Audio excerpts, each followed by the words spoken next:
Bonjour, bienvenue à tout le monde, welcome to everybody. The ceremony will be mostly in English with some parts in French, and my speech will be in English too with some hints of French, because I guess that some of you, especially the families, don't understand French, so I prefer to speak English. I would like to welcome everybody, especially naturally the graduates, who are our heroes today, their families, la famille Dunant et ses représentants qui sont à ma droite, the Dunant family, les membres du conseil de fondation du prix Henri Dunant, dont le président est sur le podium et le secrétaire est parmi nous. I would also like to thank my colleagues who are here. So I have the limelight, so I'm not sure to see everybody, but I think that Professor Riedel is here, Professor Di Stefano, Professor Kolb, and two very special guests. The first one I think haven't arrived yet, but I would like to thank and congratulate my dean, Professor Chapuis. I don't know if she's here, but she will arrive. She's teaching until, I think, 6 o'clock. And Professor Handuk Rapam, who is on the podium, because this event, as you probably know, as the students know at least, is also an occasion for us all, including the students, to express our gratitude to Andrew Clapham for his wonderful teaching, but more generally for everything he has given and will continue to give to the Academy. Le professeur Clapham.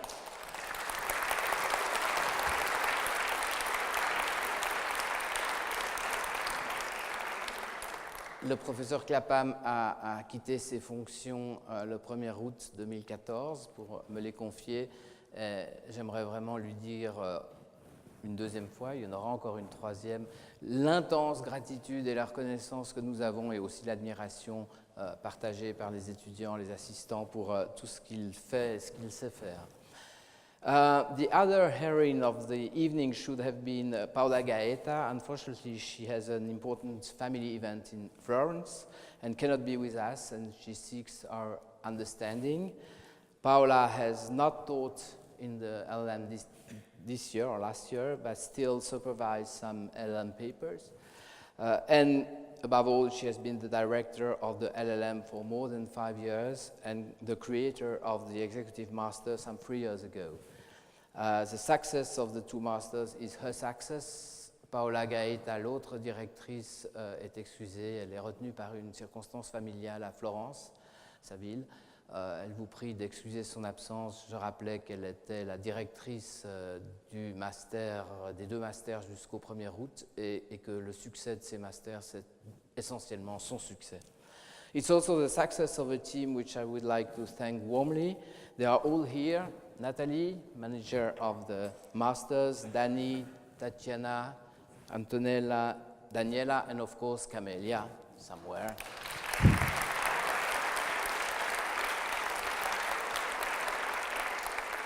And thanks to the professors and the teaching assistants who are all present here and have a representative on the podium, Jean-Baptiste Maillard, who will take the floor in a few minutes.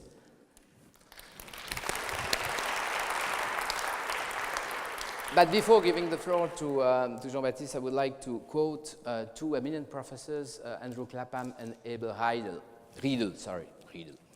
Professor Clapham and Riedel are so much dedicated to the Academy and those masters that I was wondering why. Why can they be so dedicated to what they do? And their answers are interesting and they supplement each other. First, I addressed Andrew Clapham, and Andrew told me that he had had a conversation with a colleague from Oxford, if I get it right, who had been professor with the LL.M a few years ago, not this LL.M. And this guest professor had told him that this group of students were the best he had ever had, and Andrew confirmed that the assessment was accurate. And this is the reason why it is so easy, and I'm experiencing it these days, to convince the best specialists from all over Europe to come here and teach. This year, in the present LL.M, we have Professor Adas Premont from Manchester, Professor Milanovic from Nottingham, Professor Stan from Leiden, and also 2 professors from Milano, Citroni and Venturini. And then I turned to Professor Riedel, and he explained to me that he appreciated the group of students, executive masters and LL.M, but also that this program is unique in its balance. International humanitarian law is a core course. And then, naturally, as the students know, you have human rights in armed conflicts, international criminal law, refugee law. And furthermore, emerging topics in the optional courses like transitional justice or the African Court of Human Rights. And the executive master had more or less the same balance. So you are unique, we are unique, even if some academic institutions are trying to imitate us, but I will not naturally name them.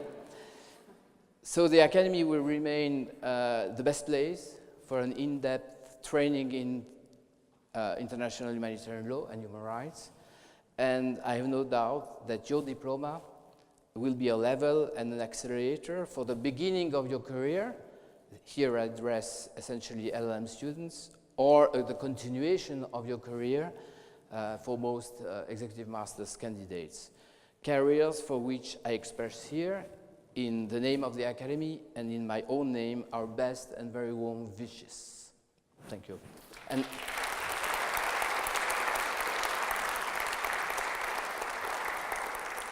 And since you have already given applause, I take the fact that you understood me so that I don't have to translate it into French, and I immediately give the floor to Jean-Baptiste Maillard, the second Frenchie of the evening.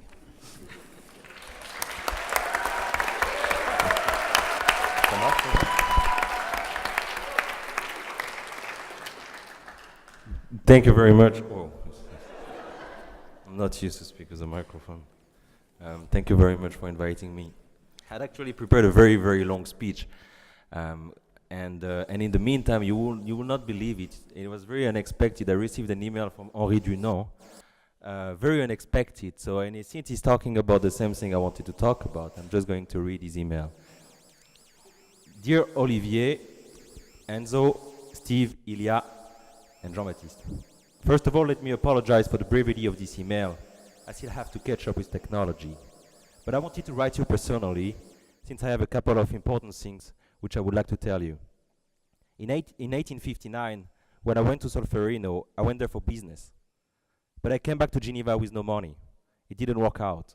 However, I came back with a dream, my dream, the dream to humanize war, as I say in my book, A Memory of Solferino. You folks, you actually did the contrary. You went to Solferino with this very same dream, and you came back with money.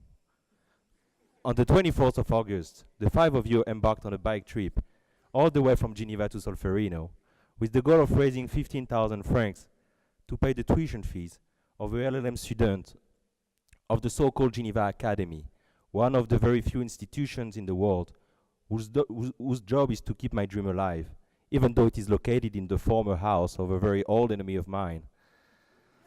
Well, I heard from Gustave that this trip was extremely tough. 650 kilometers, 5 days, 1 mountain pass, 600 meters, 6,000 meters of gain, 27,000 calories burnt. But not a single accident, not a single flat tire. I also heard you had a very good time altogether. The team spirit was very strong. There were smiles, there were tears, but whatever, you made it, and congratulations on that. Before I forget, I heard that Ilya, also known as the Russian rocket, arrived first to the top of the infamous Nufelen Pass. So please don't forget to congratulate him and give him the polka dot hat that I sent you separately. And I have it here. Now comes the most important part of my email, the fundraising per se. Because more than you guys, those whom I would really, really like to thank are the 114 people who donated. 114 donors, 39 nationalities, from Haiti to Japan, through Burkina Faso, France, Australia, Azerbaijan, etc. Those include professors, directors, administrative staff of the academy, colleagues, friends, etc. Even your great-grandmother donated online, Jean-Baptiste. But of course, those who gave the most are the alumni of the academy, from the very first year of the QD to those about to graduate. And special mention to those young graduates, by the way, who, Even though they were struggling with the thesis and were quite low on budget, they threw a fundraising party in the middle of the summer. Great people. All together, these 114 people donated 13,360 francs. Whoa, what great help for the LL.M student who next year will benefit from it and will join the community of those who are keeping my dream alive. You are just missing 1,640 francs to meet the 15,000 francs objective. It's nothing, so please all together make a very last effort to top it up. One last thing. These 114 people gave more than just money. They showed that the Academy is not only about 3 letters, LL.M. It's not only about classes, tutorials, exams, grades, papers, deadlines, and a graduation ceremony at the end. It's not just only one great year in your life. It's much more than that. It's about a common dream, my dream. It's about, all together, realizing utopia, as Professor Cassese would have said. It's also about solidarity and belief in the next generation. In fine, it's about a community, a family, the Geneva Academy family. And trust me, when I look at the world in 2014, when I think of names like Fallujah, Mosul, Kobane, Gaza, Donetsk, or Bangui, it feels nice to know that such a family exists. A family which knows the world, but which does not accept it. This family will meet again in 1 year from now, in the fall of 2015. I don't think I will be able to be physically present there, but I will be there with you in spirit for sure. In the meantime, I wish you all an excellent evening, a limitless celebration, and the very best in the coming year. Once again, thank you so much, and long live the Academy. Henri Dunant.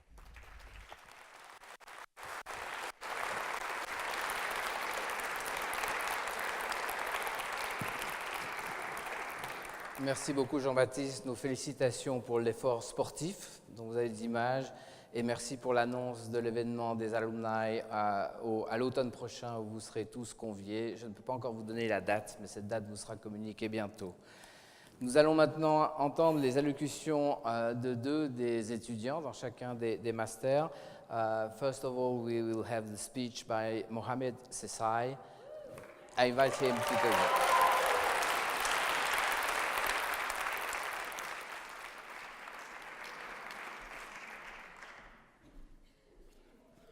I hate this picture. I hate it so much. So,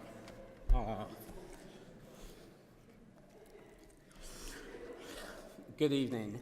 I'm honored to be here with the distinguished task of trying to speak on behalf of a class most marked by its diversity. I feel confident that I represent all of the class when I say that a year at the Academy is a privilege, an opportunity, and a challenge in equal measure. We've been privileged to have been taught by esteemed professors whose experience and learning are paralleled only by their genuine desire to share this with the students. They treated us as equals and they were always eager to engage in discussion. Academically, no one can deny that they've learned a lot throughout the last year. The breadth of subjects available at the Academy is undoubtedly one of its strengths. And I'm now of the opinion, and I know I'm not alone in this regard, that while some topics were technical, there are definitely some sexy topics in international law. We all relied heavily on the teaching assistants for providing a crucial link between the professors and the students. I, for one, found some of the concepts and issues incomprehensible until they were broken down in the tutorials.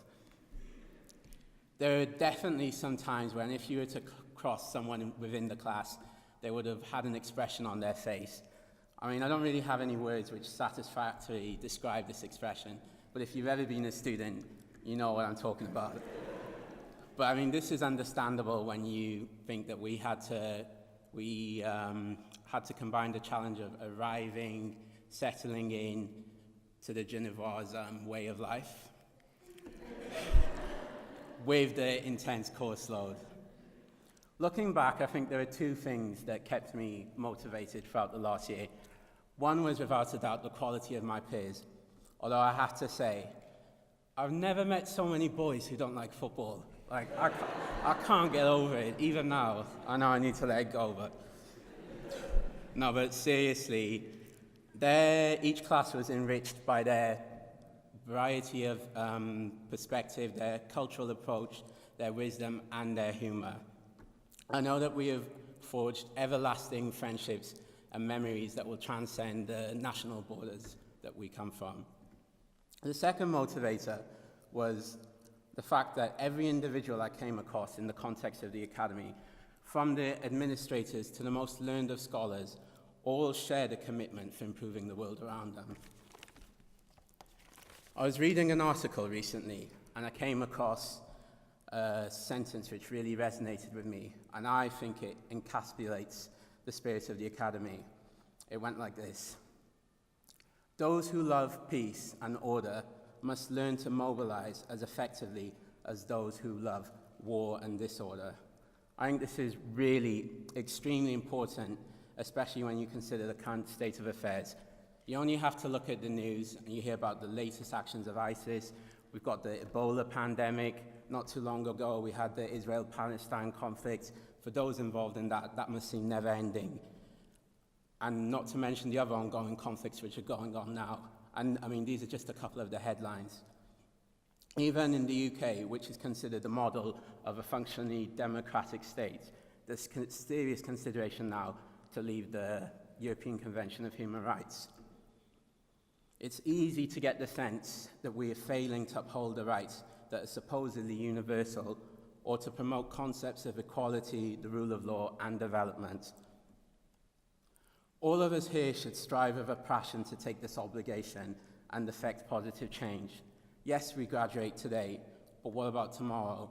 We shouldn't limit our aspirations to having a decent job. We need to be champions in the fight for human rights and a better world. I know it's a cliche, and every good speech supposedly doesn't have cliches, but with true commitment and devotion, anything is possible. I'm sure everyone's seen it at some point within their lives, and you can look at us getting through the academy as an example. To those who remain skeptical about the influence one person can do, I say to you this: history as we know it has largely been shaped by the sheer will and actions of individuals, both for the positive and for the negative. I genuinely believe, like honestly, that the people in front of me who are going to graduate have the potential to do the same. We have a tendency, I think, to always look back on the great achievements of those in the past. Maybe we should look to the future. Maybe in 50 years' time, as well as a pre-Henri Dunant, we'll have a pre-Tyler Poley.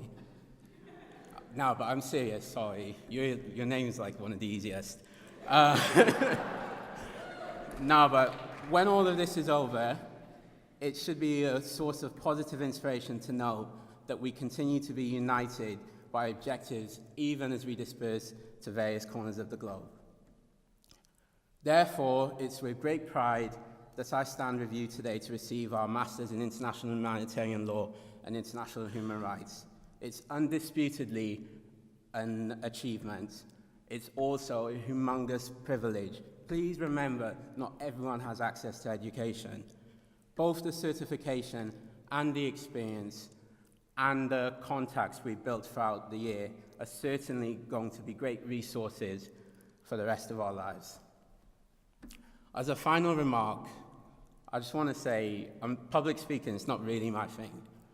There are a couple of reasons why I wanted to come here and do this, but one of them was I've done so many oral assessments this year.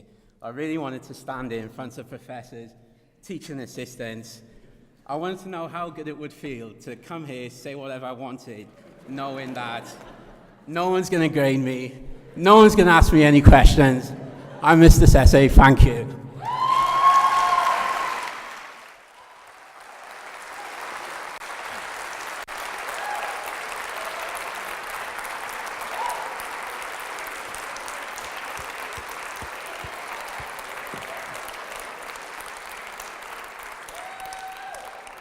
Thank you very much, Mohamed. Now j'appelle Juliette de Rivero à prendre la parole en la remerciant.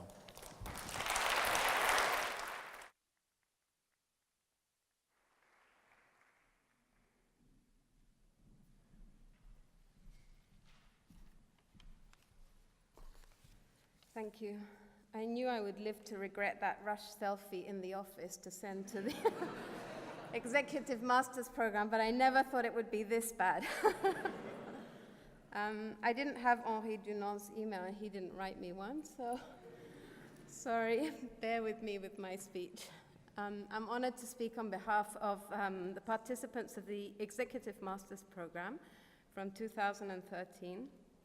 We had an amazing year of studies, full of very rich discussions and exchanges with the professors, with the teaching assistants, and also among participants. I was really, truly inspired to be part of a group of participants that was full of highly qualified professionals. We were all eager to perfect our knowledge and skills in our different areas of work, but also to expand our expertise in new areas, which we were not so familiar with. The participants come from different backgrounds, some like me from the NGO world, others were diplomats, delegates from the ICRC, very intimidating for me, and UN agencies, former military personnel and academics. It was really a tough year of learning, but a very fruitful experience, and it was also a lot of fun, I must say. We each had our own reason to take the course. In my case, although I had done more than 15 years of work in human rights when I started the Executive Masters, I had actually never studied human rights in university.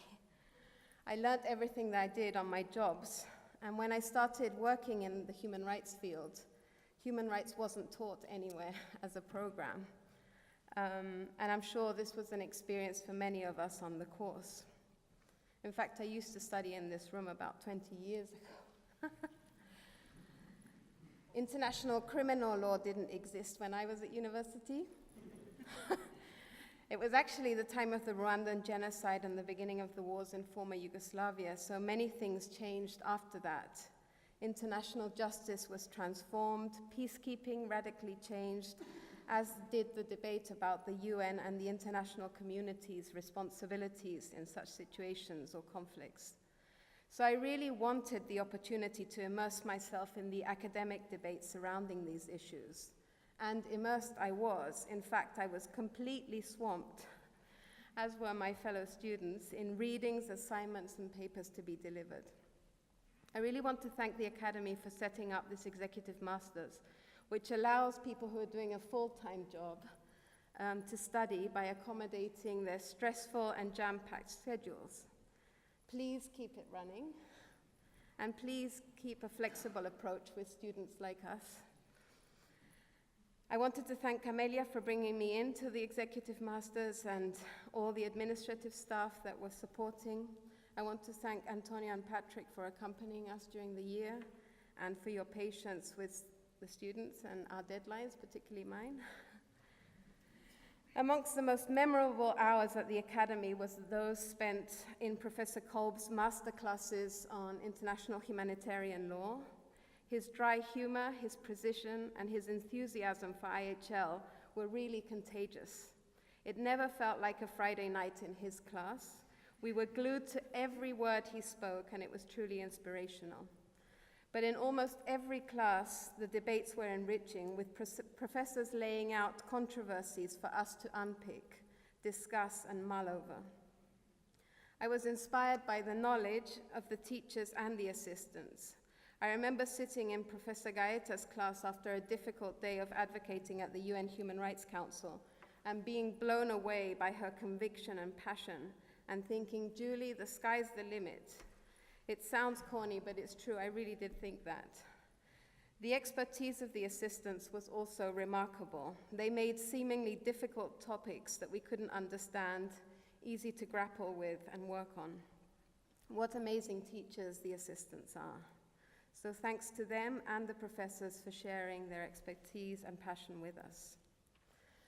Anyone who's done an Executive Masters knows that this is a family affair, because to get through it, weekends and holidays have to be spent on readings and over computers frantically writing papers.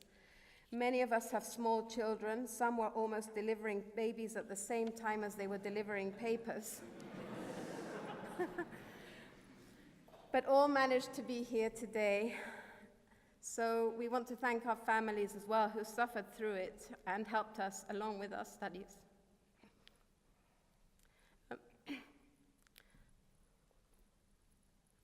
It is the academic excellence of the Academy.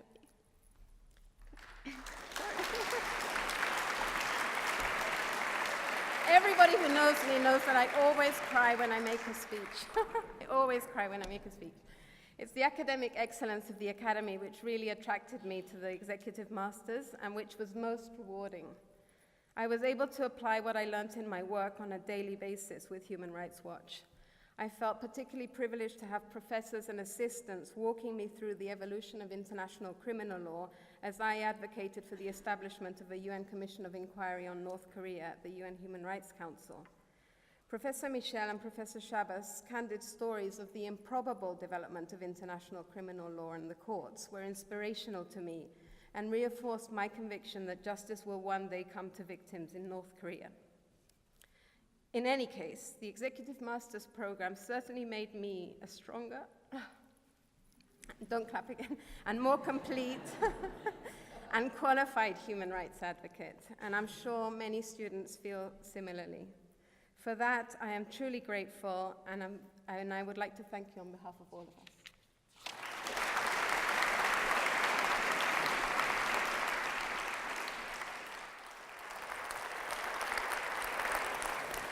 Thank you very much.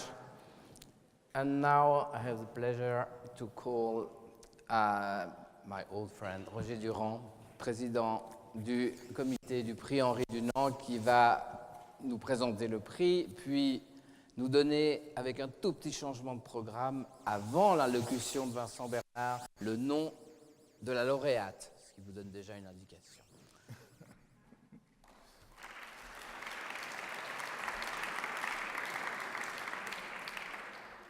Merci à Robert Roth de nous donner la parole. Merci à vous tous de venir et d'avoir le courage d'écouter un exposé en langue française.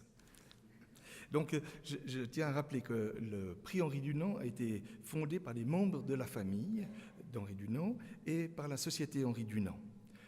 Son but, c'est de mettre en valeur le rôle, l'action de femmes et d'hommes qui vivent un engagement spirituel et qui militent pour la dignité humaine, soit par leur recherche, soit par leurs idées, soit par le sens de la communication.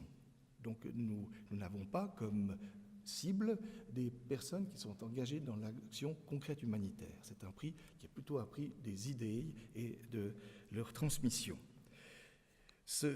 En deux mots, il s'agit de récompenser des personnes qui travaillent à l'approfondissement ou au rayonnement ou au renouvellement des idées humanitaires d'Henri Dunant.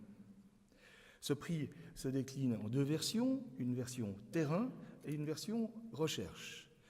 La version terrain a été attribuée pour la première fois en 1995 et la dernière attribution remonte à 2011 et c'est Pierre Claver Mbonimpa qui l'avait obtenu, lui qui s'est engagé notamment pour la défense des droits des personnes détenues au Burundi. Et je vous rappelle qu'il a été mis en prison pendant 6 mois, il vient d'être libéré.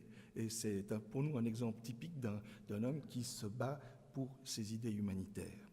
Et il y a eu un mouvement de la société civile et heureusement le Conseil de l'Europe puis le président des États-Unis sont intervenus et Pierre Claver Mbonimpa a été libéré. Je ne souhaite pas que tous les lauréats du prix finissent en prison, mais son exemple est pour nous quelque chose qui vaut la peine d'être signalé. Donc nous privilégions plutôt des personnes par rapport à des sociétés, des associations ou des organisations. Et nous sommes sensibles à des témoignages de personnes qui ont vécu ou qui ont vu la violence, l'injustice, la souffrance. Le prix Recherche, lui, a été constitué en 2005 dans un partenariat avec l'Académie, qui alors s'appelait le QDI. L'idée était très bonne, le nom à l'époque, quand il est en français, ne sonnait pas très bien. Donc nous sommes enchantés de la nouvelle formule et des personnes avec lesquelles on a pu travailler. Et je tiens aussi à dire le plaisir et l'estime que nous avions eu de travailler avec le professeur Clapham, avec Paula Gaeta et maintenant avec Robert Roth. Donc ce prix Recherche est attribué chaque année dans le cadre de l'enseignement de l'académie, et l'académie choisit elle-même 3 ou 4 papers qui lui semblent les plus intéressants par rapport à la perspective Henri Dunant. Donc il s'agit bien de se dire qu'il peut y avoir des papiers bien meilleurs, etc., mais nous essayons de cibler en fonction justement des thèmes et des combats qu'Henri Dunant a menés. J'en résume quelques-uns. Vous pourrez d'ailleurs toujours vous documenter sur notre site. Donc, la première catégorie, ce sont les victimes de persécution. Que ce soit les Huguenots, lui-même était un protestant convaincu, il a fondé les Unions chrétiennes de jeunes gens, que ce soit les Huguenots, que ce soit naturellement les populations juives depuis l'Antiquité, mais c'est aussi, et c'est assez intéressant pour nous, les génies malheureux ou les prophètes, les visionnaires qui sont persécutés pour leurs idées. Par exemple, Savonarola, mais il y en a tellement malheureusement. Une autre catégorie qui a beaucoup intéressé Henri Dunant, pour laquelle il s'est battu, ce sont naturellement les victimes de la guerre, c'est évident, les militaires blessés, les prisonniers de guerre, ça nous le savons bien, mais c'est aussi les francs-tireurs, et c'est donc toute la problématique de la notion de rebelle ou d'armée étatique, et de qui bénéficie du droit international humanitaire. Mais il avait aussi une attention particulière pour les recrues, pour les jeunes soldats, qui étaient soit déformés par le service militaire, soit traumatisés par les expériences ou les actes qu'ils avaient dû commettre en tant que soldats. C'est une problématique qui est tout à fait intéressante, notamment maintenant qu'on parle beaucoup de la guerre de 14-18.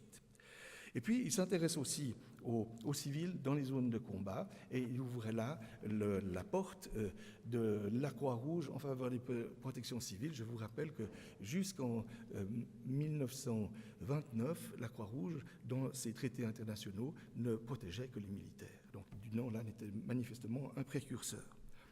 Une autre de ses causes, c'est son féminisme, mais un féminisme à l'ancienne. Alors, il ne faut pas que les dames s'enthousiasment tout de suite, parce qu'il voyait vraiment la femme comme la personne forte et indispensable au sein de la famille.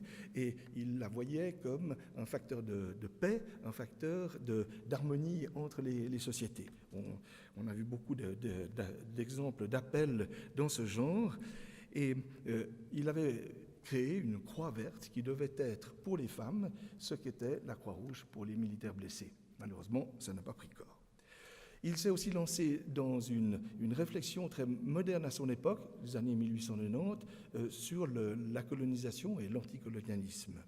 Et il a dénoncé la domination des grands empires et notamment la destruction des civilisations extra-européennes. C'est encore tout à fait d'actualité. Et il a eu le courage de mettre en doute la supériorité prétendue de l'Occident chrétien sur le reste du monde. À cet égard-là, il avait aussi une vision planétaire assez nouvelle. Et enfin, il s'est engagé dans le pacifisme qui, pour lui, était quand même la solution numéro 1 à la cause principale des misères humaines, c'est-à-dire une lutte sans pitié à la guerre et au militarisme. Et notamment, il était un des champions de l'arbitrage international. On pourrait dire que l'esprit d'Henri Dunant peut se résumer en 3 mots, encore que ce soit dangereux toujours de résumer un homme avec si peu de mots. On parlerait de son humanité, de son sens de la communication et de son engagement. Donc son humanité, c'est cette compassion quasiment viscérale, certains disent pathologique, pour tous ceux qui souffrent, et notamment les délaissés du progrès, des progrès de la civilisation. Et il manifeste une aversion très forte contre tout l'effort qui exploite les faibles, et notamment dans le monde de l'économie. Et certains textes de Dunant, on ne peut pas les donner à tout le monde parce qu'ils choquent. Et bref, il a une sensibilité à fleur de peau pour toute souffrance humaine.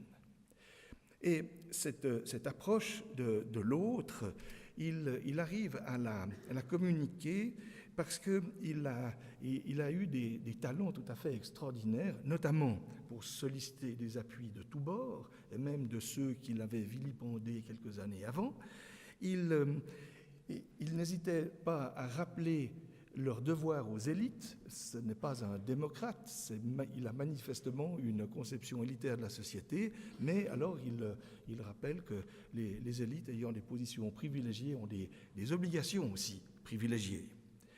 Et puis il a su mobiliser l'opinion publique et surtout les décideurs avec une perspective qui était tout à fait nouvelle pour son temps, je pense qu'elle le reste, c'est de s'adresser à l'humanité entière. Pour lui, sa problématique ne concerne pas un certain nombre de nantis, un certain nombre d'intellectuels, etc. Elle concerne tous les êtres humains de la planète. Et donc, relevons son engagement, finalement, un refus d'accepter l'ordre établi lorsqu'il choque, lorsqu'il dérange, une conviction, je dirais, à la Obama, mais alors 100 ans avant, c'est-à-dire qu'un individu peut tout changer.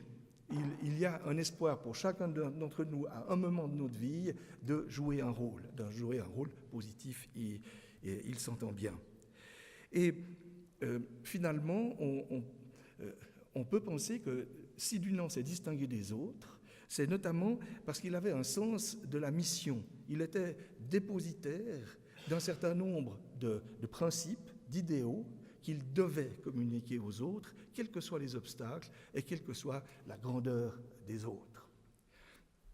Dans quelques minutes, la lauréate, puisque Robert nous a dit que c'était une dame, elle présentera elle-même son LL.M paper, donc je ne vais pas entrer en matière, c'est elle qui va le faire. En revanche, il m'appartient de souligner très brièvement que le jury a retenu sa thèse pour plusieurs raisons. La première, la rigueur de son analyse de la situation au point de vue juridique. Je vous rappelle que notre perspective pour le prix recherche, c'est par le droit. Et d'ailleurs, j'ouvre une toute petite parenthèse, parce qu'en disant, si nous avons des représentants de la famille Dunant, qui représentent, eux, l'idéal, nous avons aussi une représentante de la famille Moignet, qui est, lui, le vrai père du droit international humanitaire. C'est peut-être le grand oublié de ces sessions, mais on pourrait y revenir une autre fois. La seconde raison qui nous a amené à choisir ce mémoire, c'est la clarté de l'écriture, donc qui s'inscrit dans cette perspective de communication d'Henri Dunant. Et puis, enfin, le fait qu'elle ait ouvert des pistes pour promouvoir des solutions, c'est-à-dire l'engagement et l'espoir. Alors maintenant, je crois qu'on va voir son nom. Il s'agit bien de Madame Irma. Et si elle veut bien se présenter, on a sa photo. Oh non, non, ça c'est une surprise. Ah, c'est que, voilà, on arrive, voilà. Monsieur Mackeson is expected here, and the prize will be given by Pierre-André Mourdalgue, who's also a member of the Dunant family, if I remember well. Actually, my great-granduncle sent me an email this morning and said, get to university and give the prize to OIQ, Irma Mackeson. Okay.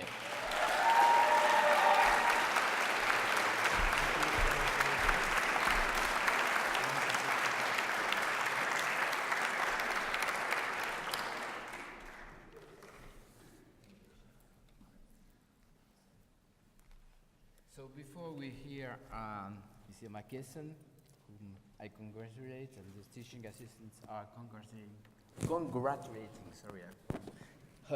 I will give the floor to our special guest after having said welcome to my dean. Our special guest is Vincent Bernard, editor-in-chief of the International Review of the Red Cross, who is invited to this meeting and whom I'm looking forward to hear about perhaps Mrs. Mackeson paper and more generally on the relations between ICRC and the Academy. Thank you. Well, thank you, Robert. Good evening. Good evening, dear students. Congratulations. Thank you for giving me this opportunity, Robert, to talk to the students of the Academy, to meet you. I think I met some of you a few weeks ago at the ICRC when you came to visit us. And there are many links. I see many students who participated in our internships. I can say hi to Ilya. I see Pamela there, and of course EQ. So it's a privilege to be here and talk about this prize and talk about the paper by EQ. It's a privilege also because I spent all my time in ICRC trying to disseminate IHL and trying to disseminate the law, and I think being part of this event and meeting the family of Henri Dunant is a privilege for me. Most of the time I was not in such an academic setting. It was in places more difficult, and doing this work, trying to convince people to respect the law.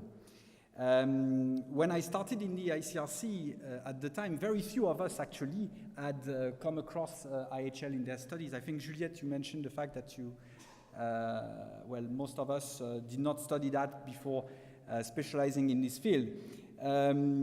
However, at the time I started in the ICRC, we realized the importance of teaching of international humanitarian law, of the debate in the civil society, the importance of training new generations of lawyers and humanitarian practitioners in this field. So we started to more systematically engage with the universities.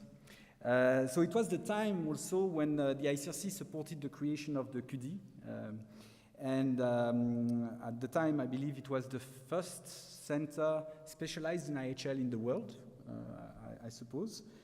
Since then, the QD, now the Academy, has managed to produce an entire generation of IHL lawyers that we find in the ICRC, in international organizations, in many humanitarian organizations. And I can see that they integrate well. And I listened to your colleagues, and I could feel that they want to put the law into practice. And I think it's something which is a success of the Academy. It's to fit in this spirit of Geneva, where you have research meeting field realities, where you have humanitarian organizations which can engage with academia. And we may be here far away from political or armed struggles, but we are still concerned. And none of the students I've heard this evening want to remain a spectator of what's going on. So they want to take part, and I think that's the strength of this academic program, also to connect it with the realities in the field. So today the ICRC needs the expertise of the Academy, not only for the training of a new generation of humanitarian lawyers, but also as a partner in its efforts to foster debates on humanitarian law, policy, and action. As an operational organization, in close proximity to people in the field, we need also strong academic institutions which can explore uncharted territories.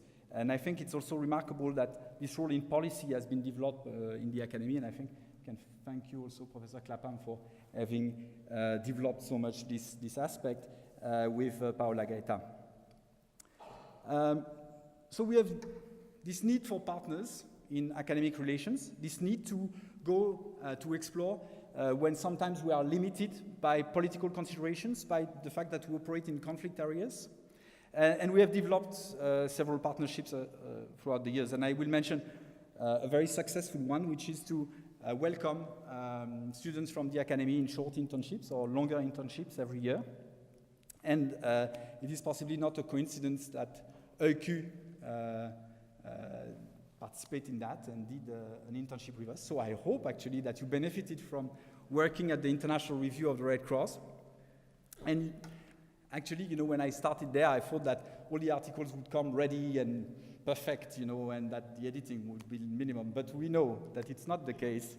And so I guess that it has helped you in improving your own writing skills, trying to edit others. So I think also the internship is a testimony of your interest in putting academic work into practice.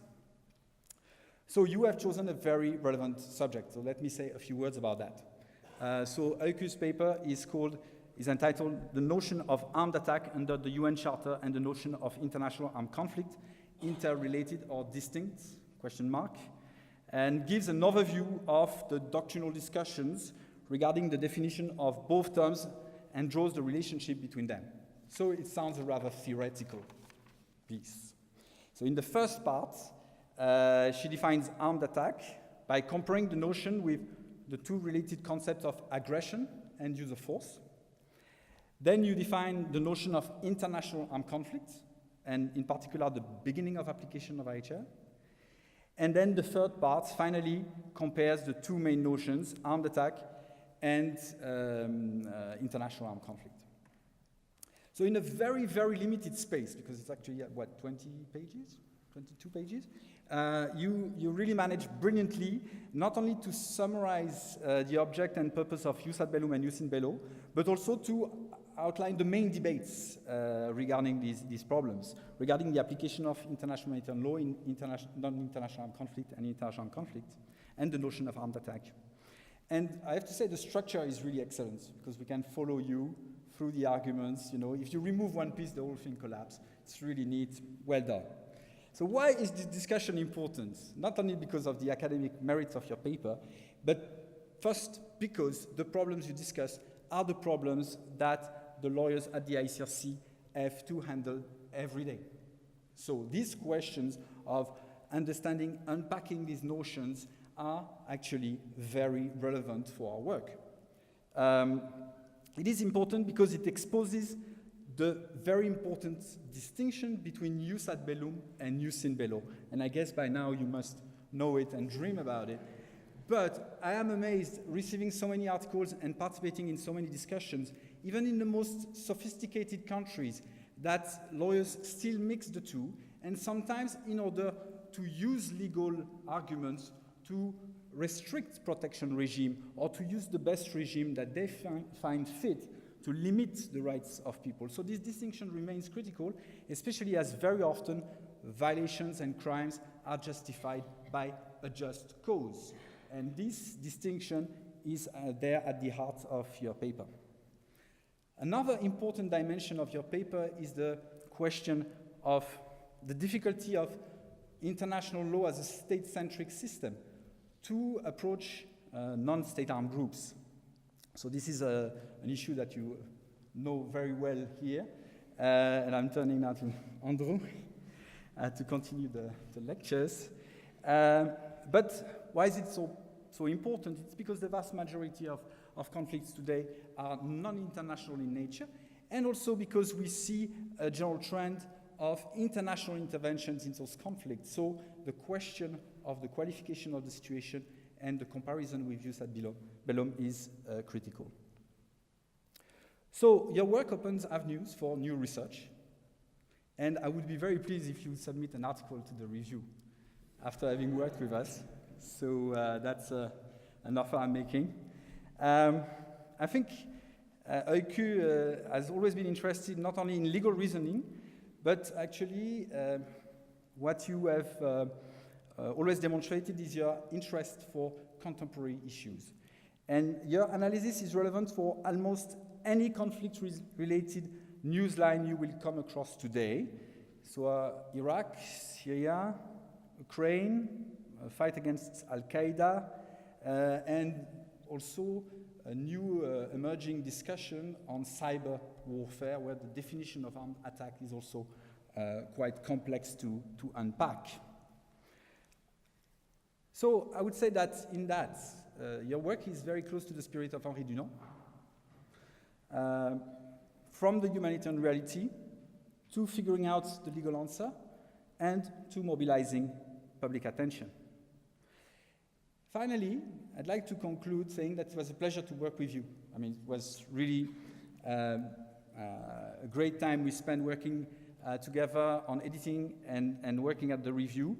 You have really showed lots of qualities, open, communicative. You've been a great team worker. And you have shown a genuine interest for humanitarian work. And you know, in the ICRC and here at the Academy, we speak a lot about the professionalization of humanitarian action, and that would be my final point. I hear a lot, you know, about professionalization, and we need, as I said at the beginning, professional lawyers. We need people who will master the law and will find creative solutions to implement it, to make it respected, to convince. But humanitarian work, or being a humanitarian lawyer, is not just a list of technical skills.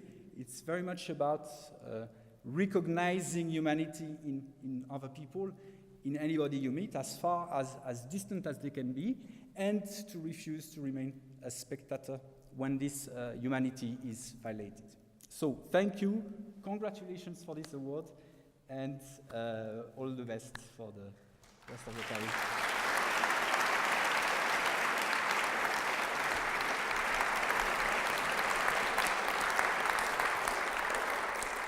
So I will invite Oiku to take the floor after having mentioned that the supervisor of the paper was Marco Sassoli, professor of international humanitarian law, who is unfortunately in Madrid, or fortunately for him, in Madrid, you know, it's the year of the 50th anniversary, so he had some very important meeting in Madrid, but he sends his regards and his congratulations, please.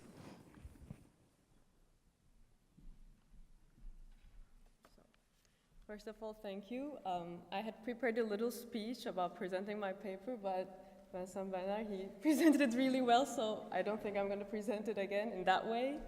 So I would first like to thank, of course, the Fondation Prix Henri Dunant. It's a really big honor for me, and then the Academy, because actually I learned what I've written, most of it, like 100% of it actually, during this year, so thank you very much. And lastly, I'd like to thank my friends, because during the process of writing, they were always there, like we were always together, and in any question I have or any premature idea, they were there to discuss with me for hours mostly. So maybe it's kind of a collective work, I can even say. So yeah, as Vincent Bernard mentioned, my paper was on the relationship between the armed attack under the UN Charter and the international armed conflict. So I think I chose this because I thought it would be a challenge for me how far I can take the discussion in comparing jus ad bellum and jus in bello, which as a student, we always, like the first thing we learn in the academy that these are distinct systems, you should not confuse the two. And yeah, it was pretty challenging because the doctrinal debate is huge, not only on not even in the relationship, but on the definitions of the notions. So actually, while I was doing my research, I had more questions than I had in the beginning. So I decided to decompose the notions into its elements and then somehow like link them. But in the end, my conclusion was they remain distinct as they always were, and I think it's the best for all of us. So yeah, basically, this is my paper. And I think it just gave birth to new ideas. I already have a plan with my classmate Brian to write a paper on an issue that was raised in my paper, and we had discussions about it a lot. So sincerely and shortly, thank you very much. And if you're interested, you can actually read my paper on the website of the foundation, and I'll be really happy to discuss it. Thank you.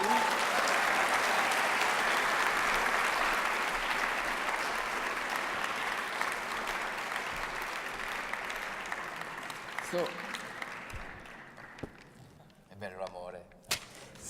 the next event should be a surprise. It's not entirely a surprise because techniques broke my surprise. You know, it's like in the Oscar ceremony, the winner is, but then the winner has already seen his face. So, but now you can present the winner of the best LL.M paper, and Mr. George Dvalatse.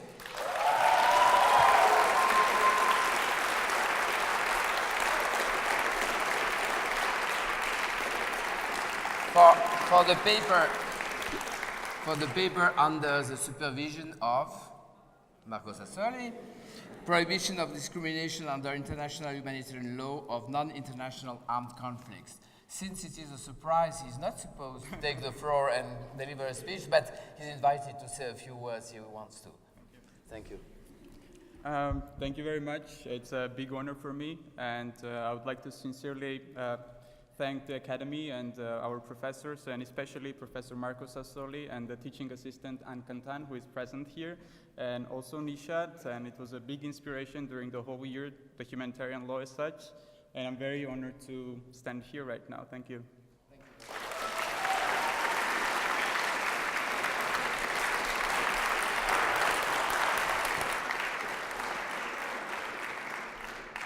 Thank you. Then we'll begin what everybody expects, including me, the graduation.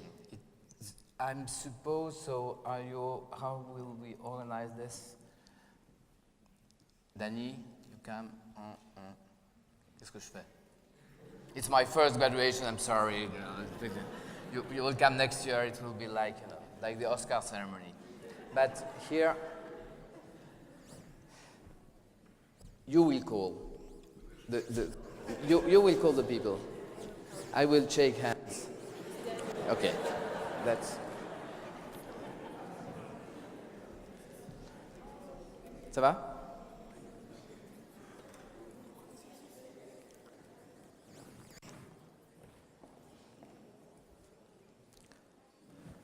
Okay.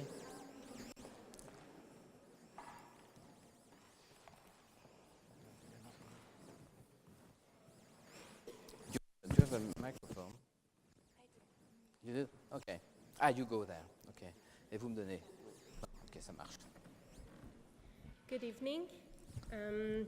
So the following students have graduated with success, and we congratulate them. It was a pleasure to be with them this year. And at the end of it, I will also acknowledge all of the students who have received the diploma, but were not able to be here tonight. So the first student called is Nille Achten.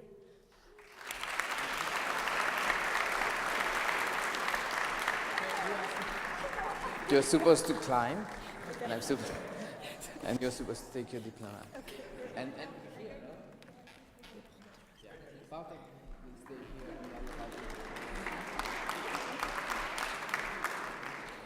and Anna Benedetti.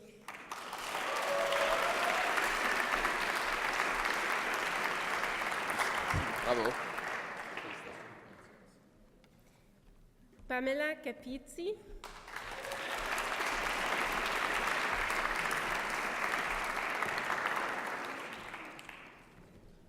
Valentina Sofia Caron.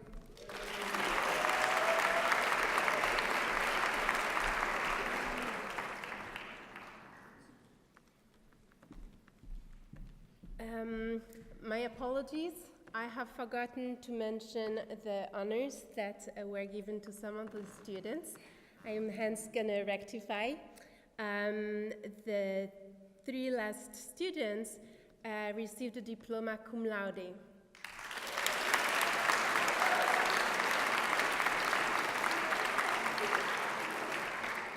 George Tvalatse, cum laude.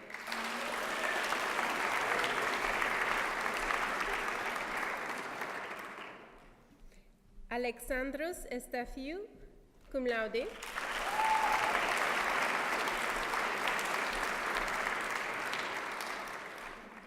Brian Ezekiel Frankel, cum laude.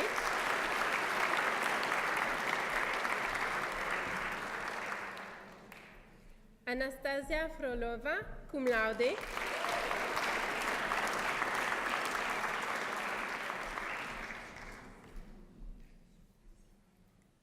Helene Himstra, cum laude.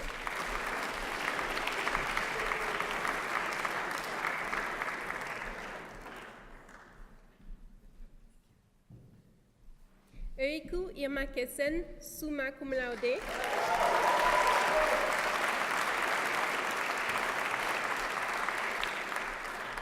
Judith Chichoncho.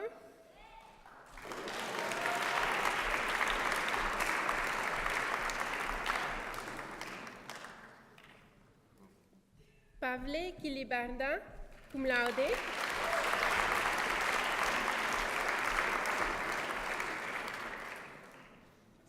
Giovanna Kuzmanovic, cum laude.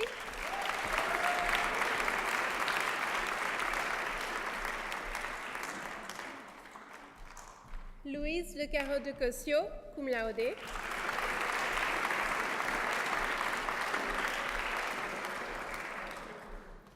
Linda Beatrice Louis, cum laude.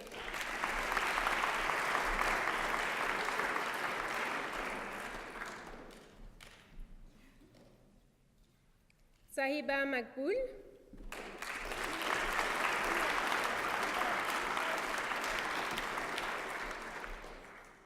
Frédéric Maria, if she's in the room.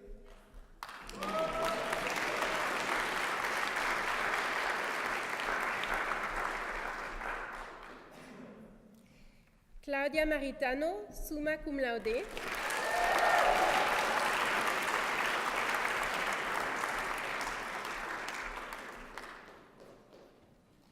Shinanye Monde Anumie.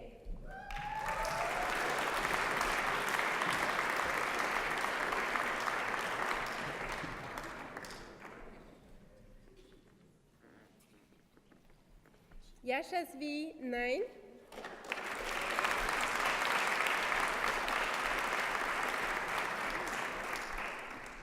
Kylie Frances Pierce, cum laude.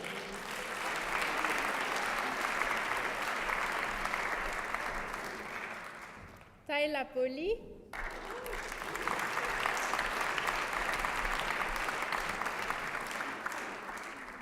Mohamed Amin Sessay, cum laude. François Roch Tillette de Motor, cum laude.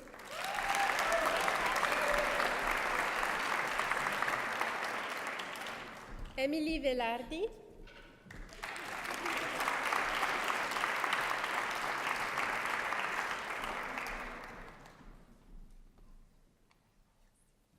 Elisa Volpi Spagnoli, cum laude.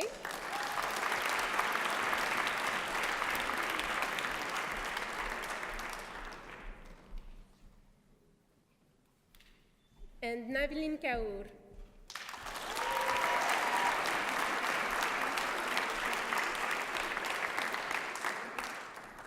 So the following students have received the diploma and couldn't be here tonight. Wan Shu Kong, cum laude.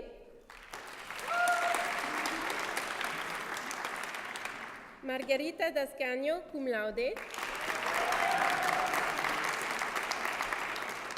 Christina Jane Dryden, cum laude. Camille Marquis-Bissonnette, cum laude. Michael Matzlia, cum laude. Andrea Maria Preziosi. Sandesh Shrestha. Et Chimdesa Fekadou Tsega, cum laude. Thank you. So the first photograph will be only with you, and then there will be the second photograph and the third one, I guess.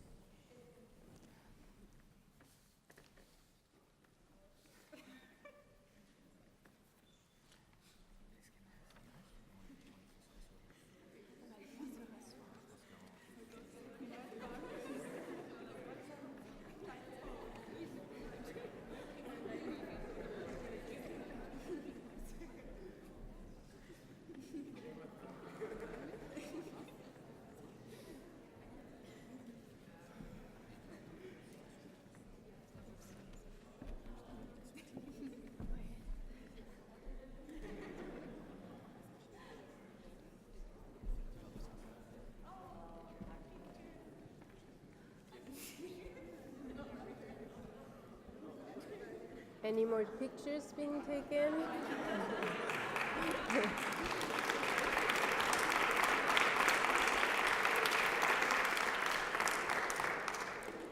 We invite you to find your place again, and we'll continue now with the executive master. Thank you.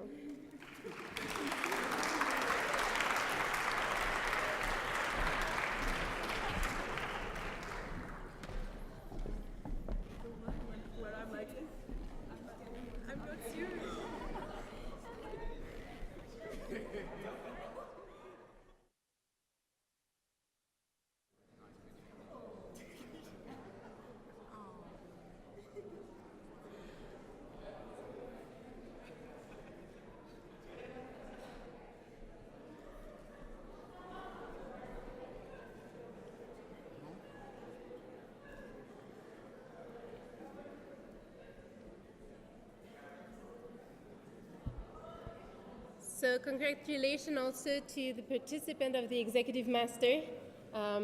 It's a longer work, it's over 2 years. I'm gonna call Benjamin Charlier to come into the front if, yes, thank you.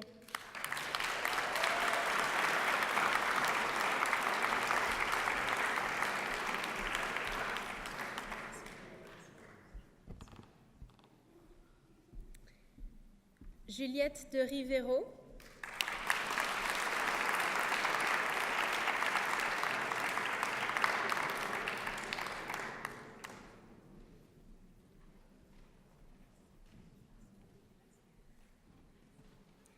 Assou Dourmous.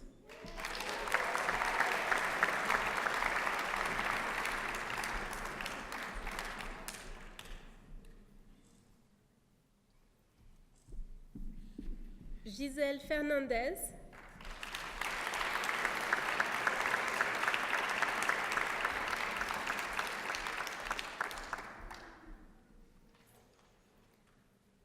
Tara Hayes.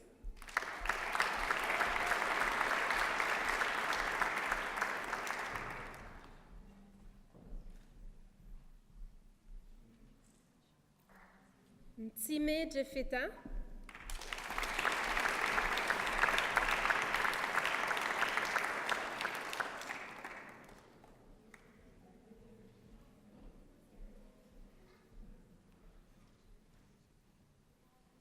Ahani Takar.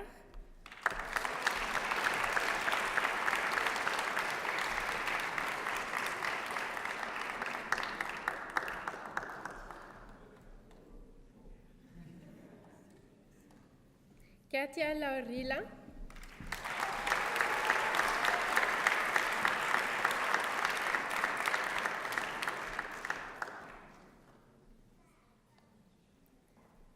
Ioannis Malikourtis.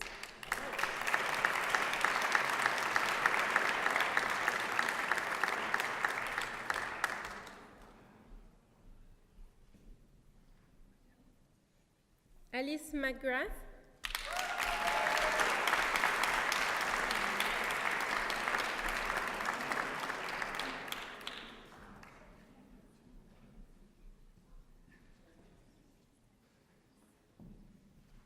Arnaud Moutineau.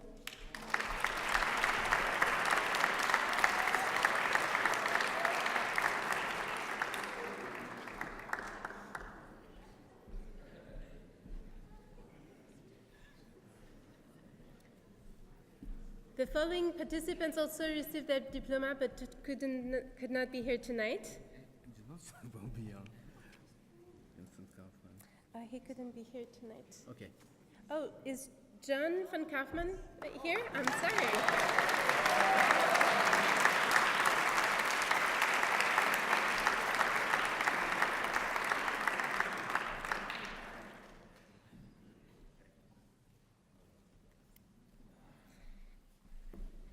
So the following participants also received their diploma. Omar Aboulaj.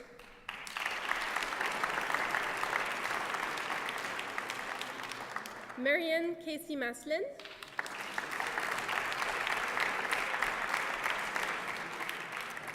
Jesus Domingo.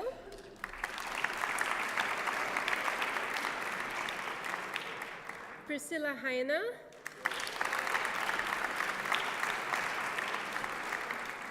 James Kiwaga.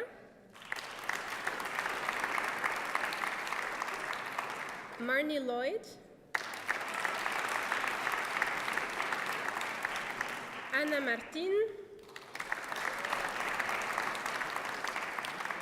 So you have noticed that no mentions, no honors were read. This is not because they had bad grades, they had excellent grades. There are just no honors for this master. Thank you.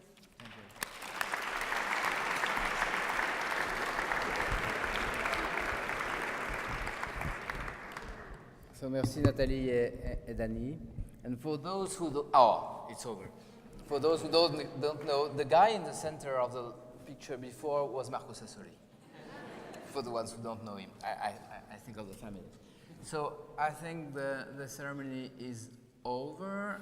and I'm very pleased to invite you to a cocktail dînatoire, everybody, including naturally the families, which is on the other part of the park. You have just to cross the park, Restaurant des Bastions. You don't have to cross the road. If you cross the road, it's a mistake. Just cross the park, and we will welcome you there for a cocktail dînatoire. Donc un cocktail dînatoire vous attend tous, y compris les familles, au Restaurant des Bastions qui se trouve de l'autre côté du parc. Ne sortez pas du parc, restez dans le parc et c'est illuminé, c'est un beau kiosque. Merci à tous, bravo aux lauréats.